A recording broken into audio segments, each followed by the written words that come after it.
بارك الله لنا ولكم في القرآن العظيم ونفعنا وإياكم بالآيات والذكر الحكيم. وقال سيدنا رسول الله صلى الله عليه وسلم: أنا آخر الأنبياء وأنتم آخر الأمم أو كما قال النبي عليه الصلاة والسلام. একটু মোহাব্বত দিয়ে নবীজির প্রেমে মাতোয়ারা হয়ে অন্তরে অন্তঃকলম থেকে পৃথিবীর শ্রেষ্ঠ দরুদ, যে দরুদ নামাজে স্থান পেয়েছে, দরুদটা সকলে জবান খুলে আওয়াজ করে আমল করি। আল্লাহুম্মা সাল্লি আলা মুহাম্মাদিন ওয়া আলা, খুলেন জবান খুলে আওয়াজ করে, কামা সাল্লাইতা আলা ইব্রাহিম ওয়া আলা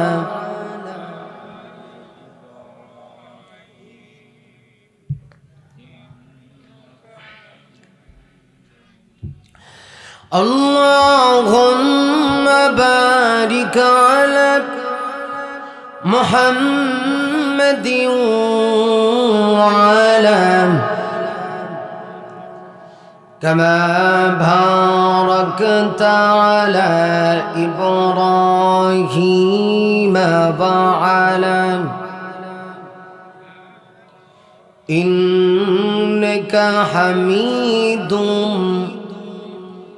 সবাই বলুন বালাগাল উলা বিকামালিহি কাশাফাদ দুজা বি হাসুনাত জামিউ খাসালিহি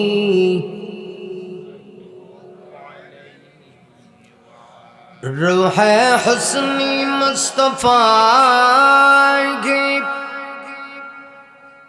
روح حسنی مصطفیٰ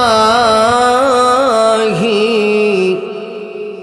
ایک بحر بے قرار، اس کے ساحل تک کوئی شیریں بیان ہی بلغن غلابی দেন না ভাই আওয়াজ সকলে জবান খুলে, কাশাফাত দুজা বিজামালিহি হাসুনাত জামিউ খাসালিহি।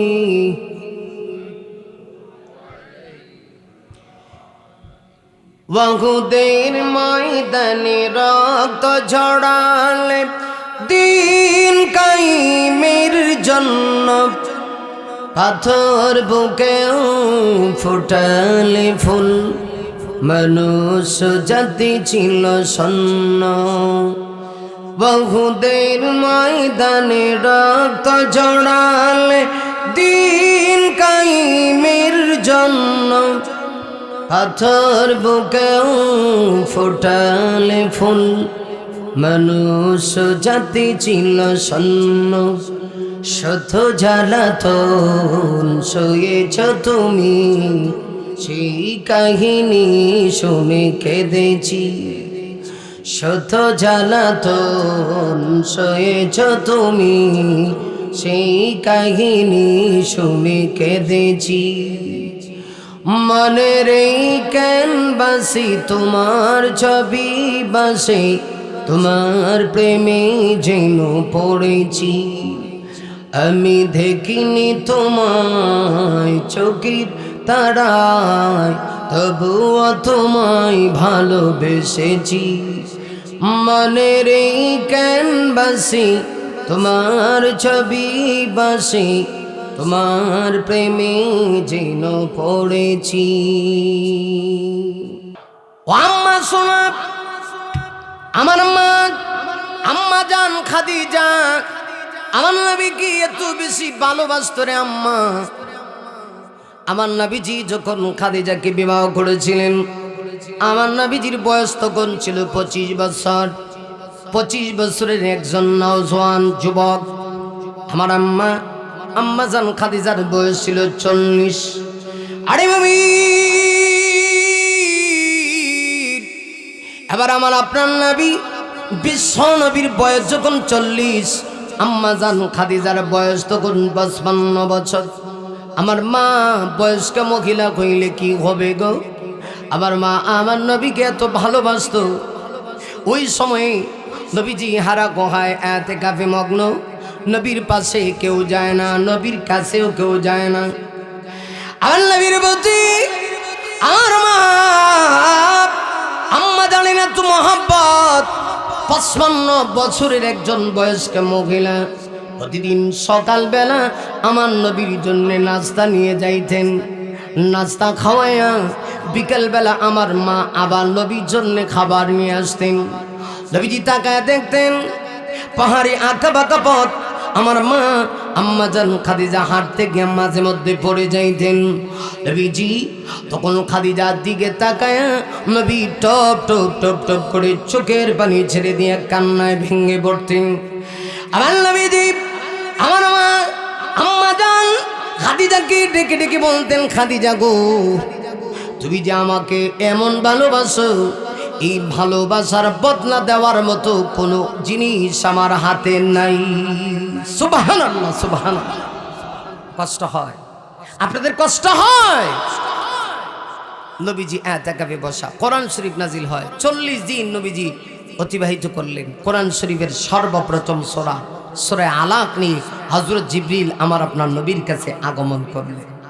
জিবরিল আমার নবীর কাছে আয়েশা সর্বপ্রথম বলতেছেন, ইকরা, হে নবী আপনি পড়ুন। নবীজি বলেন, মা আনা বিকারিন, আমি তো পড়তে জানি না। এই বেটা, এই কিতা হইছে? এই যে ইডি কিতা দক্ষণ তো বালানা সমস্যা পছাবে দোষে এই বসে শার্টস। আল্লাহ হেফাজত করো, আমিন কর। কেউ উঠা বসা করবেন না, নড়াচড়া করেন না, তাহলে কিন্তু ওয়াজ হবে না। মনোযোগ সহকারে কথা শুনতে হবে। পারবেন না ইনশাআল্লাহ? কষ্ট হইতেছে আপনাদের? আপনাদের অসুবিধা হচ্ছে? অসুবিধা হইলে আমার ডাবল সুবিধা। যত তাড়াতাড়ি অসুবিধা হইব তত তাড়াতাড়ি আমি ওয়াজ ছেড়ে দেবো। আর খুব লম্বা চূড়া কথা বলবো না, সংক্ষেপে কথা বলবো। শরীরটা ধরায় ফেলছি, এত দূর দূরান্তে সফর করে করে শরীর ক্লান্ত, কথা বলতে মনে চায় না, আবার সর্দিও লাগছে।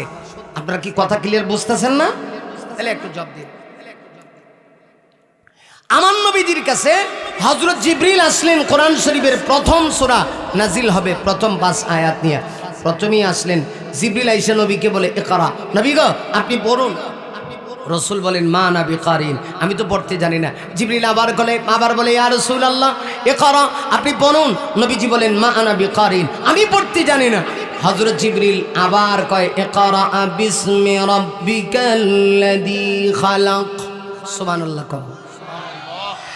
না শুধু এই কথা বলে তা না, হযরত জিবরিল 2টা হাত দিয়া আমার আপনার নবীকে বুকের সঙ্গে আমার নবীকে জড়ায় নিলেন।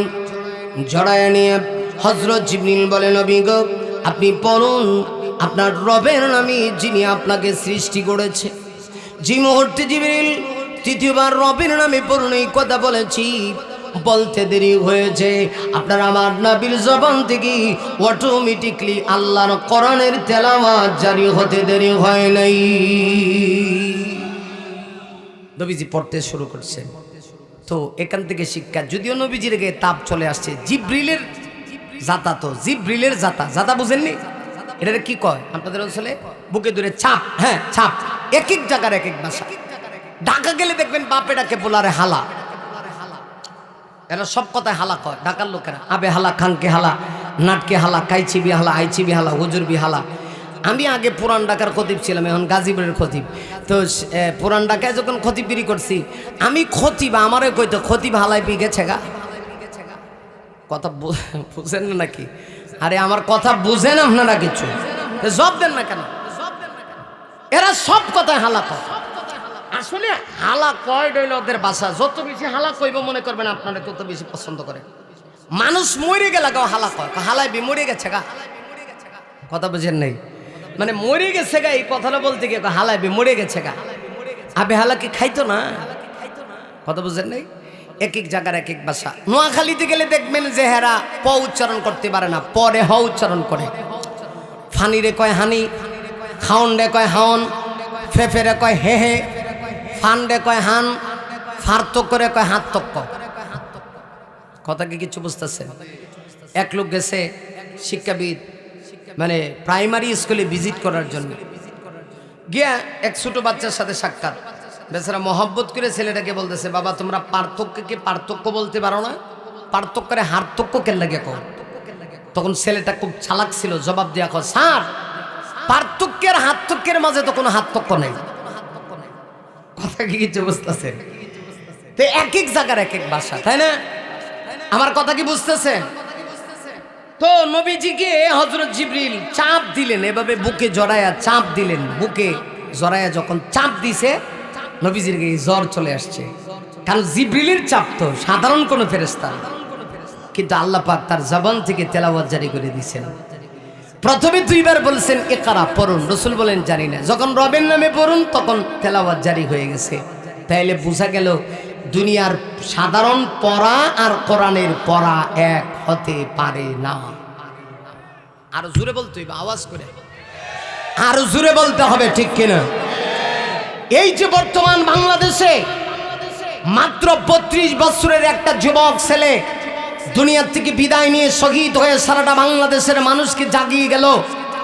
ইতিহাস ফলো করে দেখেন, ব্যাকগ্রাউন্ড একটু আগে আমার ভাই যিনি প্রার্থী তিনি তো বললেন সে কোনো স্কুল ভার্সিটির ছাত্র শুধু তা না, সে একটা মাদ্রাসার ছাত্র ছিল। কিন্তু তার ভিতরে কেমনভাবে দেশ প্রেম ছিল চিন্তা করতে পারেন। মাত্র 32 বছরের একটা সন্তান। আমি তো বলি 32 বছরের এই যুবক ছেলের থেকে ওই সমস্ত অতীতে যারা ফ্যাসিস্ট ছিল তাদেরকে শিক্ষা নেওয়া দরকার। শুধু দেশের রাষ্ট্রনায়ক হইলেই দেশে থাকলে ভালোবাসা অর্জন করা যায় না। ভালোবাসা অর্জন করতে হলে সত্যিকার অর্থে দেশ প্রেম, দেশের মানুষের প্রতি ভালোবাসা থাকতে হয়। তার জ্বলন্ত প্রমাণ হলো আমাদের শহীদ শরীফ ওসমান হাদি। বয়স ছিল মাত্র 32 বছর, কিন্তু অল্প দিন আগে বাংলাদেশের জনগণ তাকে চিনেছে। ঢাকা 8 আসন থেকে সম্ভবত স্বতন্ত্র প্রার্থী ছিল, যদিও সে নির্বাচন করতে পারে নাই, কিন্তু সে শুধু এমপি হবে আল্লাহ তা চায় নাই। আল্লাহ তার মর্যাদা এত বানায় দিছে, অল্প কয়েকদিনে 18 কোটি মানুষের হৃদয়ে সে স্থান করে নিয়েছে। যেদিন সে মারা গেল মনে হলো বাংলাদেশের প্রত্যেকটা মানুষের পরিবারের একটা সন্তান মারা গেছে। তাহলে বোঝা যায় সব শিক্ষা দিয়ে মানুষ হওয়া যায় না। কিছু শিক্ষা এমন আছে উচ্চ শিক্ষা ডিগ্রি অর্জন করে জানতে জানতে জানোয়ার হওয়া যায়, মানুষ হওয়া যায় না। মানুষ যদি হতে হয় কোরআনের শিক্ষা লাগবে। কথা বলো ঠিক লাগবে? ঠিক। কোরআনের শিক্ষা দিয়ে মানুষ হয়।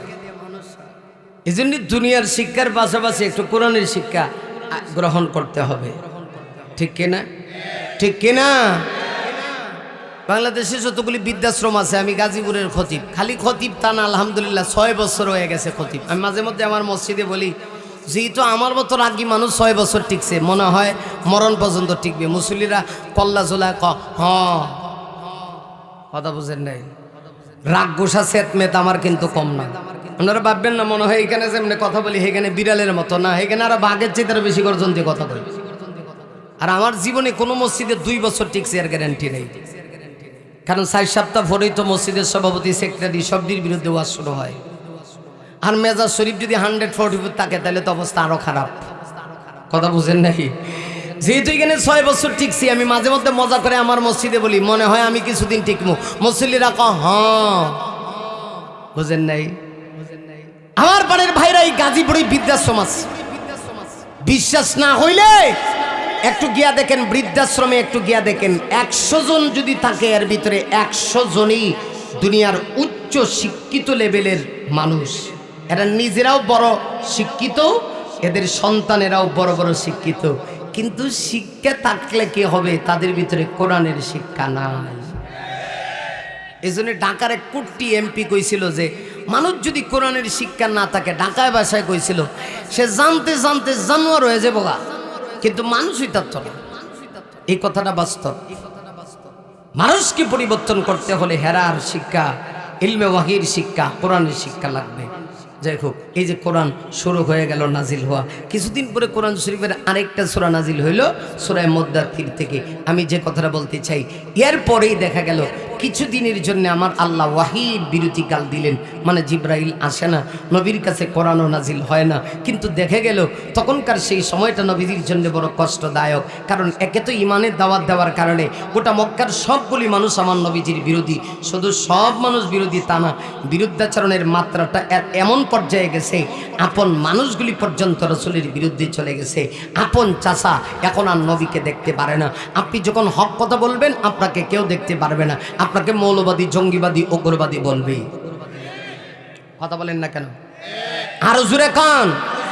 সত্যের পক্ষে গান গাই বলে আমি বিদ্রোহী, সত্যের পথে ডাকি বলে আমি বিপ্লবী, কোরআনের কথা বলি তাই বলে আমাকে মৌলবাদী, জিহাদের কথা বলি তাই বলে আমাকে জঙ্গিবাদী।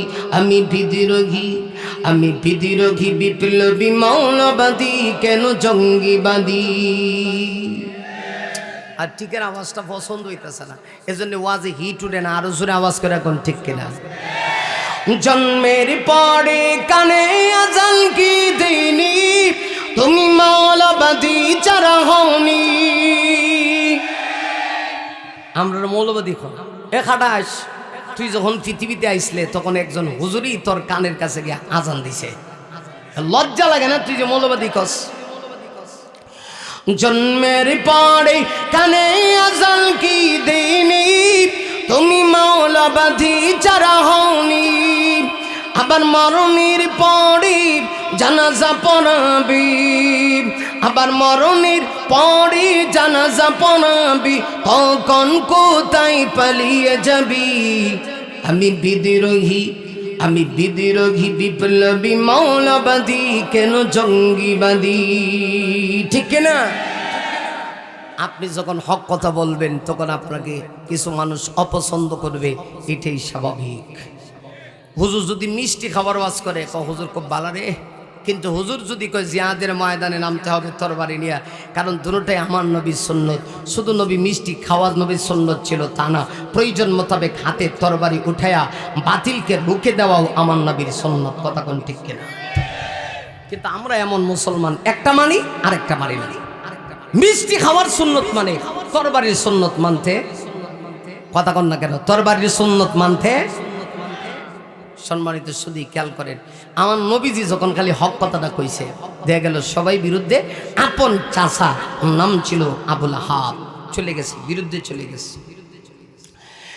নারী মুমিনা শুধুমাত্র আপন চাচা আমার নবীর বিরুদ্ধে চলে গেছে তা না, আপন চাচি পর্যন্ত নবীর বিরুদ্ধে চলে গেল। একটু দেখবেন, পুরুষ যদি ষড়যন্ত্র করে, ষড়যন্ত্রের একটা পর্যায়ে থাকে, মাত্রা থাকে। নারী যদি ষড়যন্ত্র করে, এটার আর লিমিট থাকে না, ঠিক কিনা? এই জন্য নারীর ফেসে পড়েন না। নারীর ফেসে যত বড় ব্যক্তি হোক, অনেক এমপি, মন্ত্রী, মিনিস্টার, বড় হুজুর, আল্লামা, ইবনে বতুতা যদি হয়, আর নারীর ফেসে কেউ বর্তারে দেখবেন একেবারে 14 সিঁড়িরে জেলের ভিতরে ঢুকাইয়া, জেলের ভাত খাওয়াইয়া, এর পরও কবরে গিয়ে আরো খাইবেন। কথা কয় না, আরো আসতে কোন ঠিক নেই, সিলেটের মানুষের মতো কোন লাগবে। এজন্যে কোন নারীর হাতে যদি দেশ যায়, তাইলে দেশের বিরুদ্ধে ষড়যন্ত্র করতে করতে করতে করতে করতে করতে গিয়ে এক পর্যায়ে এমন হয় যে 2000 মানুষ জীবন দিয়ে এর ভরে কোনোরকম দেশটা রক্ষা হয়। নারীর ষড়যন্ত্র বড় মারাত্মক, আপনারা মাইন্ড করেন না। আর মাইন্ড করলেও আমার কোনো লাভ ক্ষতি নাই, কারণ কবেন হুজুর ওয়াজও দাও দিতাম না, এটা ওয়াজ হাজার হাজার ফিসে ঘুরে। 2-4-10 বছর যাবত এই এলাকাতে আসি না, ওয়াজ পাই না। কথা কয় না, অহংকার করে না, মানে হক কথার কারণে বলছি। কেউ যদি মনে করে যে হুজুর তো আমার বিরুদ্ধে গেছে, তাহলে দাওয়াত, তোমার মতো দাওয়াতের গোষ্ঠী গেলাই, হাজার দাওয়াতের গোষ্ঠী গেলাই, কারণ তুমি একটা দাওয়াত না দিলে আরো 1000 দাওয়াত আমার পিছিয়ে ঘোরায়। কথা বলেন না কেন? তাহলে আচ্ছা একটু খেয়াল করে, দেখা গেল রসুল যখন হক কথা বললেন গোটা মক্কার মানুষ বিরুদ্ধে চলে গেছে, আফন চাচা গেছে। আচ্ছা চাচি যেমন তেমন চাচিও গেছে গা, চাচা যেমন তেমন চাচিও গেছে গা। চাচার ষড়যন্ত্রের তো একটা সিস্টেম আছে। আর চাচি এমন চাচি রাস্তাতে হাইটটা যারা নইর বিরুদ্ধে গালিগালাজ করে, নাউজুবিল্লাহ কইতেন না। নাম ছিল উম্মে জামিল। মারাত্মক পর্যায়ের চক্রান্তকারী একজন নারী ছিল উম্মে জামিল। নবীজি মাঝে মধ্যে কষ্ট পেয়ে কাবা শরীফের দেওয়ালে গিয়ে হেলান দিয়া নবীজি চোখের পানি ছেড়ে দিয়ে কান্না শুরু করতেন। গোটা মক্কার সবগুলি মানুষ যদি আমার বিরুদ্ধে চলে যায় আমি কষ্ট পাই না গো, কিন্তু আমার চাচা চাচি যে আমার বিরুদ্ধে চলে গেল, আপন মানুষগুলি আমার বিরুদ্ধে চলে গেল, আমার মা নাই, আমার বাবা নাই। এই জন্য আমি বড় কষ্ট পাই। আল্লাহ ডাক দেয়া কয় জিবরিল নবীকে জানায় দাও, নবী আপনি কানবেন না, চোখের পানি আপনি মুছে ফেলুন, এই পরিস্থিতি থাকবে না। চাচা চাচি কেন তামাম পৃথিবী আপনার বিরুদ্ধে চলে গেলে একটা সময় এই সব মানুষ আবার আপনার দিকে ফিরে আসবে, ইসলামের রাজ কায়েম হয়ে যাবে, আপনি টেনশন করবেন না। দেখা গেল আমার নবীর উপরে যখন কিছুদিনের জন্য ওয়াহির বিরোধী কাল চলতেছিল, মক্কার মানুষগুলি শুধু আমার নবীকে নিয়ে ষড়যন্ত্র করে তা না, নবীর চাচা পর্যন্ত ষড়যন্ত্র করে না, নবীর চাচা শুধু ষড়যন্ত্র করে তা না, নবী চাচি উম্মে জামিল এসে আমার নবীকে ডাক দেয়া কয় মোহাম্মদ বুঝতে পেরেছি তোমার কাছে যে একটা শয়তান আসতো, শয়তান বলতে জিবরিল আমিনকে বোঝায়, ওই জিবরিল ওই শয়তানটা এখন আর তোমার কাছে আসে না, বুঝতে পেরেছি এখন আর তোমার আল্লাহ আগের মতো তোমাকে ভালোবাসে না, না না না তোমার আল্লাহ আগের মতো তোমাকে মহব্বত করে না করে না করে না। এই কথাগুলি যখন বলে আমার নবীর হৃদয়ে রক্তকরণ হয়, নবীজির কলিজায় আঘাত লাগে। আমার নবীজি আকাশের দিকে তাকায়া আমার নবী টপ টপ টপ টপ করে চোখের পানি ছেড়ে দিয়া কান্না শুরু করে দেয়। নবী আমার আকাশের দিকে তাকায় বলে আল্লাহ গো সব বরদাস্ত করতে পারি, কেউ যদি বলে আপনি আমাকে ভুলে গেছেন, আমি আপনাকে মহব্বত করি না, এটা তো বরদাস্ত করতে পারি না। আমার নবী অপেক্ষা করে ওগো আল্লাহ কি হইল, জিবরিল যে আসে না, জিল হয় না, আমি তো আর মক্কায় থাকতে পারতেছি না, আমার কানগুলি তারা জ্বালা পোড়া করে ফেলতেছে, আমার চাচি পর্যন্ত আমার বিরুদ্ধে চলে গেল, না চাচা বিরুদ্ধে চলে গেছে, রাস্তায় হাঁটতে পারি না। আমার নবী জোর জোর করে অজর নয়নের চোখের পানি ছেড়ে দেয়া কান্না শুরু করছে। আমার নবী আকাশের দিকে তাকায়া অপেক্ষার প্রহর গুণে একদিন, 2 দিন, 3 দিন, 4 দিন, 5 দিন, 6 দিন, 7 দিন, 8 দিন, 9 দিন, 10 দিন, 11 দিন, 12 দিন, 13 দিন, 14 দিন চলে গেল। 15 দিন পরে আমার আল্লাহর কুদরতি জড়িয়ায় জোশ মেরে দিয়েছে। আল্লাহ ডাক দেয়া কয় জিবরিল আমার বন্ধু কষ্ট পাইলে আমি আল্লাহ বরদাস্ত করতে পারি না, নারী জিবরিল না, আমার বন্ধুর সঙ্গে আমি অভিমান করি নাই, এটা কোরআনের পাওয়ার, কোরআনের পাওয়ার। আমি বন্ধুর কাছে কিছুদিনের জন্য ওয়াহি দরজা বন্ধ দিয়েছিলাম, কিন্তু বন্ধু মক্কার কাফেররা কি বলে, আমার বন্ধু আঘাত পেয়েছে, আমার বন্ধু মানসিকভাবে ভেঙে পড়েছে। জিবরিল আর দেরি করিস না, এই মুহূর্তে যাও কোরআন শরীফের সূরা দোহাটা নিয়ে আমার বন্ধুর সামনে হাজির হয়ে যাও। তবে জিবরিল অন্য সময় যখন কোরআন নিয়ে যাইতা আমার নবীর কানের কাছে গিয়া আস্তে আস্তে করে তেলাওয়াত করতা, নারী জিবরিল না, এখন আস্তে করে তেলাওয়াত করার কোনো সুযোগ নাই, দ্রুত গতিতে আমার বন্ধুর কাছে গিয়া সূরা দোহাটা তেলাওয়াত করে আমার বন্ধুকে জানায়া দাও আমি আল্লাহ 2টা কসম করে বলছি, ওয়াদ-দুহা ওয়াল-লাইলি ইযা সাজা।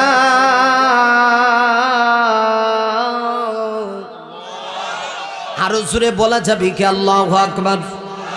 আরো জোরে জোরে আওয়াজ করে বলেন আল্লাহু আকবার। জিবরিল আমার বন্ধু কষ্ট পেয়েছি, জেনে দাও আমি আল্লাহ দুইটা শপথ করছি।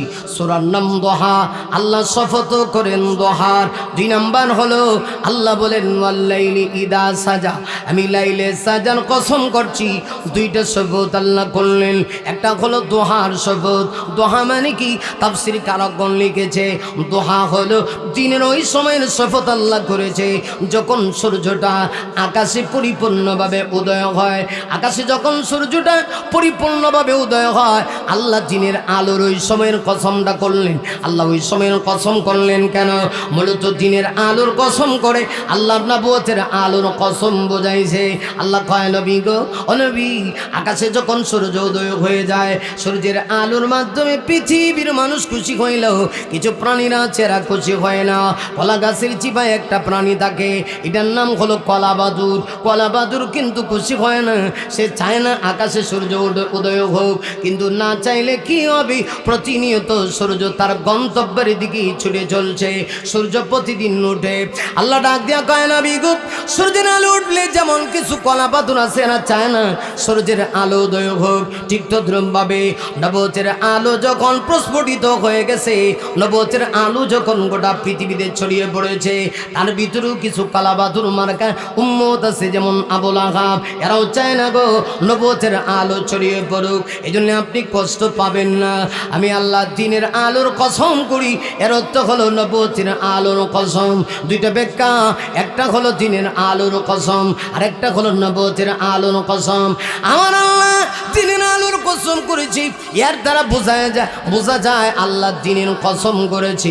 মানুষের হায়াত বড় দামি জিনিস। আল্লাহ কয় নবী গো, রাত দিন মিলে 24 ঘন্টা সময় হয়। আমি আল্লাহ দিনের কসম করি, দিনের আলোর কসম করি।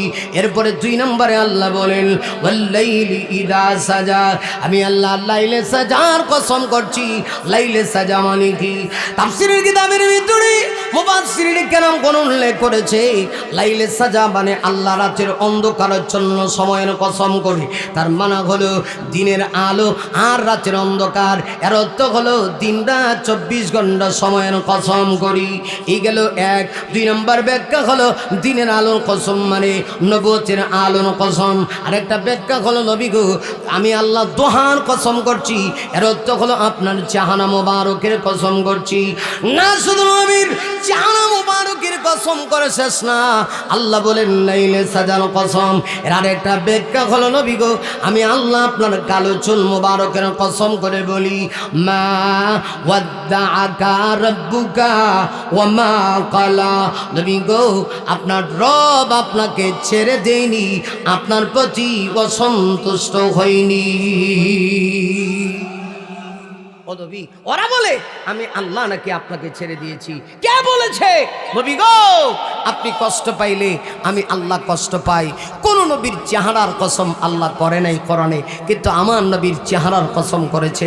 আমার ভাইরা, এটা হলো বিশ্ব নবীর শান, মান, ইজ্জত, মর্যাদা। আল্লাহ কো নবী গো, আপনি কষ্ট পায়েন না। আমি দিনের কসম করি, আমি আপনার চেহারা মোবারকের কসম করি, আমি রাতের কসম করি, রাতের অন্ধকারের কসম করি, আমি আপনার কালো চুল মোবারকের কসম করে আমি আল্লাহ বলছি, মা ওয়াদ্দাআকা রাব্বুকা ওয়া মা ক্বালা। আপনার রব আপনাকে ছেড়ে দেয়নি, আপনার প্রতি অসন্তুষ্ট হয়নি। ওয়ালাল আখিরাতু খায়রুল লাকা মিনাল উলা। এবার আল্লাহ সান্ত্বনা দিয়া কয় নবী গো, ও নবী, আপনি বুঝি কষ্ট পান না? গো নবী না, আপনি কষ্ট পাবেন না। আল্লাহ ডাক দিয়া কয় নবী গো, ইহকালের চাইতে পরকাল শ্রেষ্ঠ। সুবহানাল্লাহ। জোরে কইতারেন না সুবহানাল্লাহ? বুঝছি, ওয়াজ শেষ করে লাই, কষ্ট পাইতেছে না, ওয়াজ শেষ করে লাই। করেলাম গামটা মুচ্ছিল, এটা আপনাদেরকে দেখাইলাম। মোটামুটি একটু লাইনে গিয়ে ওয়াজ শেষ করতে হবে, আর আধা ঘন্টা সময় যাইবনি। মারহাবা কন, আরো চিৎকার মেরে কন মারহাবা। মার তো অনেক সুন্দর হয়েছে। যারা দাঁড়ায় আছেন এরা যদি একটু বসতেন, আমি দিল থেকে দোয়া করে দিলাম, দিল থেকে বললাম তো, বিনা টাকায়। আর ভাই, আমরা যদি জান গে, এমনও হইতে পারে আজকে আপনার জীবনের শেষ হায়াত। এটাকে কাজে লাগান বাবা। ঢুকেন, আরে ঢুকেন, মারহাবা কর, আর জোরে কন মারহাবা। আমি আইসা মাঠের যে দৃশ্য দেখছি দেখে আমি কইতেছি এই মাঠে ওয়াজ করবো আল্লাহ। আর এখন মোটামুটি একটা পরিবেশ আসছে মারহাবা কর। আমরা সিলেটি মানুষের অভ্যাস আছে একটা, যদি আমি ঢাকার থাকি, ঢাকার কিন্তু আবাদ দেয়া, ঢাকার কি আবাদ দেয়া, ঢাকা গেলে দেখবেন বাহিরের লোক বেশি, ঢাকার লোক কম, সব নোয়াখাইল্লা বরিশাল্লা। আমার যে সহকারী হের বাড়ি বরিশাল বোলা, মারহাবা কর আর জোরে কন মারহাবা। হেরে দেখলে কইবেন পুরা সরমনের ফিসা বুজুরের মতো ফটোকপি, মগবাড়ি বরিশাল, মারহাবা কর। হ্যাঁ যাই হোক, এই দাঁড়াই থাকেন কা বাবা, বিচ্ছে ঢুকেন না, বিচ্ছে ঢুকে যান। আর আগামীকালকে শেষ দিন, আজকে অনেকে ভাবতেছে প্রথম দিন ওয়াজ না শুনলে কি, কিন্তু আলহামদুলিল্লাহ যথেষ্ট লোক হয়েছে। মারহাবা চিৎকার মেরে জোরে আওয়াজ করে কোন মারহাবা, মাশাআল্লাহ। এই কয়দিন আগে পাবনাতে একটা প্রোগ্রাম ছিল, ঈশ্বরদী থানা, এটাও ইসলামী আন্দোলনের এলাকা, অনেক লোক ইসলামিক মাইন্ডের লোক আছে। এই মাহফিলটাতে অন্তত আমি 7 বার গেছি। ঢাকার এক বক্তা হেদায়েতুল্লাহ আজাদি আর আমি, উনি আমার চেয়ে তারা বেশি গেছে 12-13 বার, আমি 6-7 বার গেছি। কিন্তু এই বছর গিয়ে আমি আশ্চর্য হয়েছি। আমির হামজা সাহেবের দাওয়াত দিয়েছেন আমারে, অন্তত লোক হবে যে প্যান্ডেলটা করছে 30 থেকে 35 হাজার, কিন্তু গিয়ে দেখি 300-400 লোক সামনে বসা। আমি তো দেখে মানে একেবারে জিব্বা দাঁতের সাথে লাগিয়ে গেছে গা। সোলেমান ভাইয়ের প্রোগ্রাম, জিজ্ঞেস করলাম ভাই এই অবস্থা গা, কয় না এখন আর মানুষ আর শুনতে চায় না। আলহামদুলিল্লাহ। কিন্তু আমি যখন বইছি মোটামুটি একটা মাঠ, একটা সিস্টেম আইছে, কথা বুঝেন নাই তো। যাই হোক, সিলেটের মানুষের আবার একটা অভ্যাস, সেটা হলো এরা বক্তা চিন্না ওয়াজ শোনে, মারহাবা কর। এরা বক্তা চিনতে পারে এবং ওয়াজ বুঝে, বোঝার মতো যোগ্যতা আল্লাহ তাদেরকে দিয়েছে, মারহাবা কর। আমার নবীকে আল্লাহ সান্ত্বনা দিয়ে কয়, নবী গো, নবী আপনি কষ্ট পায়েন না, ওয়ালাল আখিরাতু খাইরুল লাক, আপনার জন্য দুনিয়ার চাইতে আখিরাত উত্তম।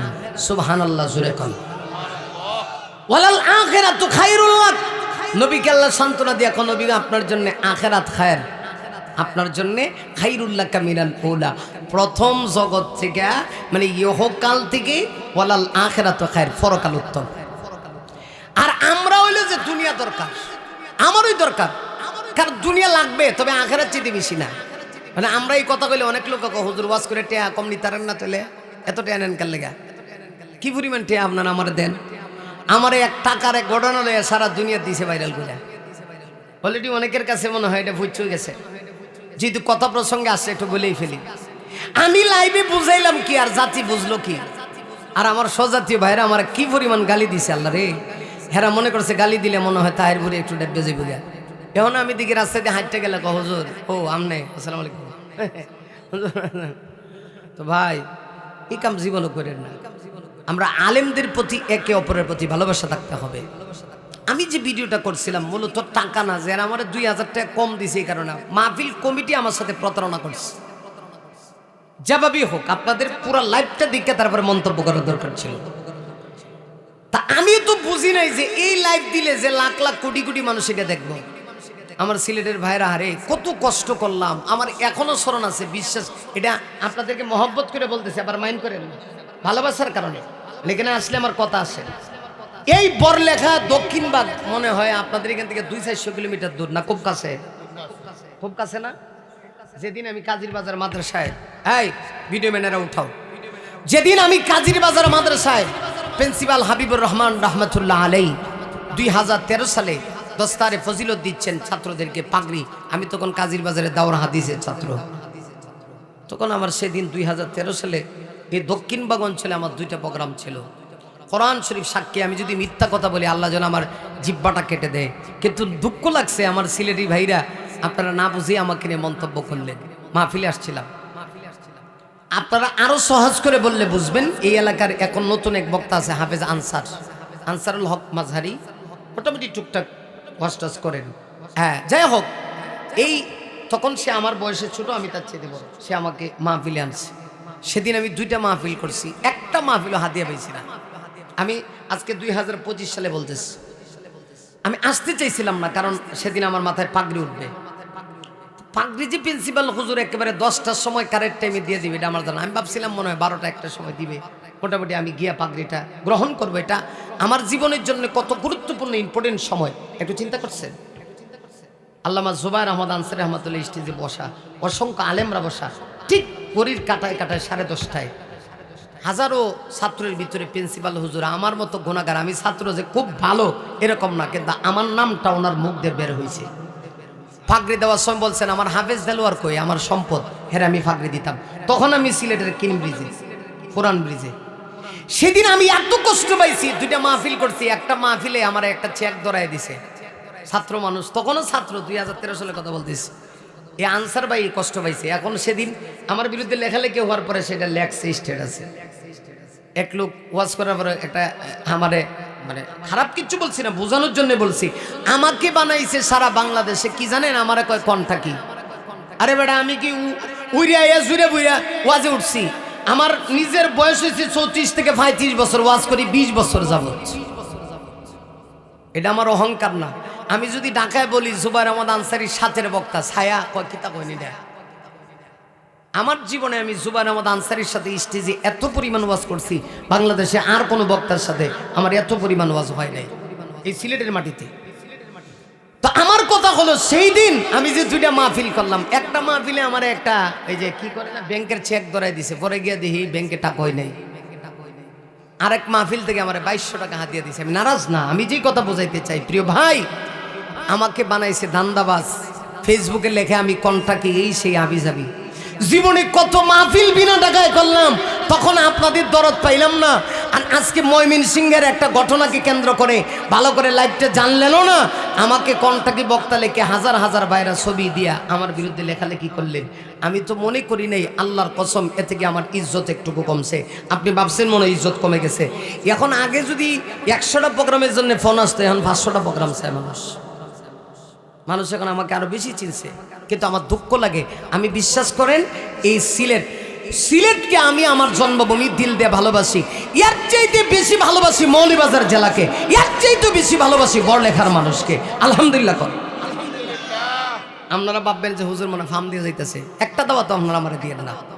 আমি দিল থেকে ভালোবাসি আপনাদেরকে, মহব্বত করি। অতএব আমার স্বজাতীয় ভাইরা আপনারা আমার বিরুদ্ধে লেখেন, সমস্যা, এটা আপনার ব্যাপারে, একান্তই আপনার পার্সোনাল ব্যাপার। আপনি লিখবেন, লিখতে থাকেন, আরও লিখেন, আরও লিখেন, আরও লিখেন, আরও লিখতে থাকেন। লিখতে লিখতে লিখতে লিখতে যা পারেন লেখেন, কলমের কালি যা আছে তাও লিখেন। আর আপনি সারা জীবন বলেন তাহিরপুরি বয়কট বয়কট, ওই ময়মনসিংহে বয়কট করছে। পরে এই ঘটনার পরে আমার 27টা প্রোগ্রাম ময়মনসিংহ ছিল, আমি 27টা প্রোগ্রাম আমার সহকারীকে বলছি ক্যান্সেল করে অন্য জায়গায় দেয়, একটা প্রোগ্রামও ক্যান্সেল করতে দেয় নাই। ইতিমধ্যে প্রায় 25টা প্রোগ্রাম শেষ, আর 2টা প্রোগ্রাম আছে এই সিজনে আমার ময়মনসিংহে, এবং কোথাও তো কোনো ঝামেলাও হয় নাই। কিন্তু দুঃখ লাগে, আজকেও দেখছি এক লোক ছবি ছেড়ে লেখে এটা কোনটা কি বাটফার, একজন আলেম। ওরে কি বলবেন ভাই, আজকে না কিছু টাকা পাই হাদিয়া, একটা সময় গেছে গাড়ির চাক্কার নিচে পড়ে গেছে গা, যে কয়টা পাইছি। সারা রাত দুই সিলেট থেকে ওয়াজ শুরু করছি, বল লেখা ওয়াজ করে করে আমার ড্রাইভার আছেন বাদশাহ, ওই জুরি পর্যন্ত গেছি, গিয়ে জিজ্ঞাসি কিরে হাদিয়া কয়টা হয়েছে, হুজুর 6 প্রোগ্রামে মিললে 13,200 টাকা, 6 প্রোগ্রামে মিললে 13,200 টাকা। আর কালকার বক্তা বাড়ি আজকে বেটা হেলিকপ্টার দেয়, নিচে দেয় না, উপর দেয়। কথা কন না কেন, ঠিক কিনা? তা আপনি আমার বিরুদ্ধে লিখে কি করবেন বাবা? আরো লিখতে থাকেন। যাই হোক, আপনারা রাগ করছেন তো যাই হোক, যেই কথা বলছিলাম, আল্লাহ নবীকে সান্ত্বনা দিয়ে বলতেছি কেন, আপনারা যেভাবে পিনপত নীরবতা পালন করে বসছেন, এজন্য আবেগে কথাগুলি বলছি। আল্লাহর হস্তে মাফ করে দিবেন, আল্লাহর হস্তে মাফ করে দিবেন, আল্লাহর হস্তে মাফ করে দিবেন। আমি আপনাদের দোয়া নেওয়ার জন্যই বলছি, আর দোয়া চাই ইনশাআল্লাহ। দোয়া যদি থাকে, আল্লাহ সহায় থাকে, যত লেখা হবে তত বেশি ইজ্জত বাড়বে, পজিশন বাড়বে। আমি বলছি না যে ছাত্র জমানায় এত প্রচারই হয়েছে আমার বিরুদ্ধাচরণ বেশি করার কারণে, আর না হলে এত প্রচার হওয়ার কথা না। আমার মাঝে মধ্যে মনটা চায় যে আমি টাক বইরা যারা আমার বিরুদ্ধে লেখা রানি মিষ্টি দিয়ে আরো লেখো ভাই, তুমি লেখো আর আমার পজিশনটা বাড়াই দাও। যাই হোক, আল্লাহ নবীকে সান্ত্বনা দিয়া কয়, নবী গো, ও নবী, আপনার চাচা কয় আপনাকে বলে গেছি না, বলি নেই, তবে আপনাকে সান্ত্বনা দিয়ে বলছি, ওয়ালাল আখিরাতু খায়রুল লাক, আপনার জন্যে দুনিয়ার চাইতে আখিরাত শ্রেষ্ঠ, ইহকালের চাইতে পরকাল শ্রেষ্ঠ। সুবহানাল্লাহ জুড়ে কও। এটা কি আল্লাহ শুধু নবীরে বলছেন না, নবীকে সম্বোধন করে আমাদেরকে উদ্দেশ্য করছেন?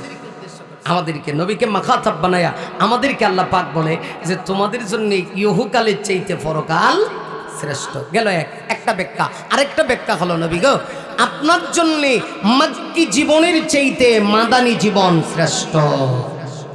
সুবহানাল্লাহ কইতেন না? মক্কি জীবনের চাইতে মাদানী জীবন শ্রেষ্ঠ। ও নবী, মক্কায় মায়ের খাইবেন কিন্তু মদিনায় গিয়ে মায়ের দিবেন। সুবহানাল্লাহ। হ্যাঁ, আমরা মনে করি ইসলাম খালি মায়ের খাওয়ার ধর্ম। অনেক সময় আমরা বিভিন্ন দেখবেন যে সরকারি চাকরিজীবীরা এরা হুজুর তায়েফের ঘটনা কইতারেন না, ওদের হ্যাঁ আমরা বুঝো এটা যে আমরা খালি মায়ের খাইছি, এটা কইতে আমার মানুষ কান্ত। আরে বেটা, আমার নবীর মায়ের খাওয়া যেমন সুন্নত ছিল, নবীর মায়ের দেওয়া সুন্নত ছিল। মুসলমান কখনো মায়ের খাবে, প্রয়োজনে মুসলমান মায়ের দিবে। অতএব রাসূলের জীবনে যেমন মক্কি জীবন ছিল, মাদানী জীবন ছিল। আমি মনে করি একটা সময় আমরা মক্কি জীবনের ভূমিকায় ছিলাম, এখন মাদানী জীবনের ভূমিকায় আসছি। আমরা যদি আমাদেরকে মূল্যায়ন করতে পারি তাহলে অচিরেই কোরআনের আওয়াজ পার্লামেন্ট পর্যন্ত গিয়ে পৌঁছে যাবে ইনশাআল্লাহ। কথা কোন ঠিক কিনা? আপনারা কি এটা চান? হাত উঠান, হাত উঠান। শেষ, আমার ওয়াজ শেষ। হাত উঠান। এটা চান? চাননি সবাই? আল্লাহু আকবার বলেন, আর জোরে বলেন আল্লাহু আকবার। মোটামুটি ওয়াজ শেষ পর্যায়ে না? কটা বাজে?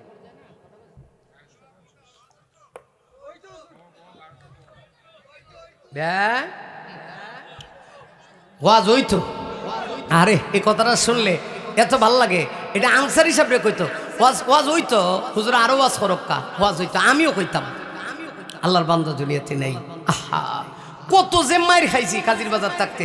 আনসার হিসাবে বয়ান হোনার লাগে গিরিল ভাইয়া একদিন টেনকাটাল ইসলাম, যারা কাজীর বাজার পড়ছে এরা কইতে পারবো। আর তখন সুপারহিনটেন্ডেন্ট হুজুর ছিল, এখন যিনি মোহতামিম সাহেব, তো আব্দুল সোবহান সাহেব। মাশাআল্লাহ, কি গরম! খালি কইতো সুপারহিনটেন্ডেন্ট হুজুর আইছে রে, খালি রে সুপারহিনটেন্ডেন্ট হুজুর আইছে রে। এত দূর কইলে পুরো মাদ্রাসা ঠান্ডা। হযরত ওমরের মতো সবাই ডরাইতো। আর হুজুর আবার রাগিও ছিলেন, আবার মহব্বতও করতো। ছাত্র জমানায় আমারে মনে আছে, নহমিরে জামাতে পড়ি, তখন এক বেটা আমার নাম দেলোয়ার হোসেন ফিচ্চি হুজুর লিখকে মাদ্রাসার গেটে নিয়ে ফুসটা টাঙ্গাই দিছে। এটা তো আর আমি রাইতে যে টাঙ্গাইছি এটা তো আর আমি কইতারি না। ঘুম থেকে উঠছি, ওঠার পরে আমার কানে কানে খবর আইছে, সাংবাদিকরা আছে না, এরা কয় আজগা টেলা খারে, কয় বাবা বুঝবা।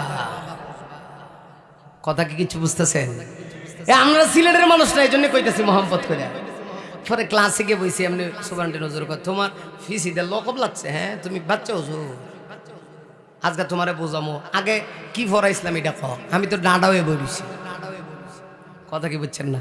ওনাদের এগুলো ছিল আমাদের জন্য দোয়া, গনিমত। আল্লাহ তাআলা হুজুরের হায়াত বাড়ায় দেখ। সকলে বলে আমিন। ভাইরা, তাহলে লক্ষ্য করে দেখুন, আমার নবীজির মক্কি জীবনটা বড় কষ্টদায়ক ছিল। মাদানী জীবনটা, আল্লাহ কয় নবী গো মক্কায় কষ্ট পাবেন, আর মদিনায় যাওয়ার পরে আমি আল্লাহ তার বদলা দিমু। শুধু মার খাইলে হবে না, প্রয়োজনে মার দেওয়া লাগবে, ঠিক কিনা? আমরা মায়ের খাওয়া সুন্নত জানি, কিন্তু মার দেওয়া সুন্নত এটা জানি না। আমার নবীজির একজন সাহাবী ছিলেন হযরত ওমর, নাম শুনে থাকলে অবশ্যই শুনেছেন, জীবনে কতবার শুনছেন এর হিসাব নাই। বলেন তো এই সাহাবী খুব ঠান্ডা না খুব গরম? হ্যাঁ হ্যাঁ, হযরত ওমরের আওয়াজ শুনে গোটা পৃথিবীর সকল বেঈমানগুলি তত্তর তত্তর করে কাঁপতো। হযরত ওমরের সেই ভূমিকা এখন আমাদেরকে পালন করতে হবে। আজও পর্যন্ত ওমরের নাম শুনলে বেঈমানদেরকে কম্পন সৃষ্টি হয়। যার নাম মনে গলে ভরে যায় বুক, খোলাফায়ে রাশিদার ওমরে ফারুক। মাবুদির প্রতি ছিল নিবেদিত প্রাণ, জীবন করে দুঃখীদের ত্রাণ। বলবো? অসুবিধা হইতেছে? মাবুদির প্রতি ছিল নিবেদিত প্রাণ, জীবন করে দুঃখীদের ত্রাণ। তে কুড়ি দুনিয়ার আলিশান সুখ, ওমরে ফারুক, ওমরে ফারুক। মারহাবা গান। ওমরে ফারুক, ওমরে ফারুক, যার নাম মনে গলে ভরে যাইব, খোলাফায়ে রাশিদার ওমরে ফারুক। মাবুদির প্রতি ছিল নিবেদিত প্রাণ, জীবন করে দুঃখীদের ত্রাণ। তে কুড়ি দুনিয়ার আলিশান সুখ,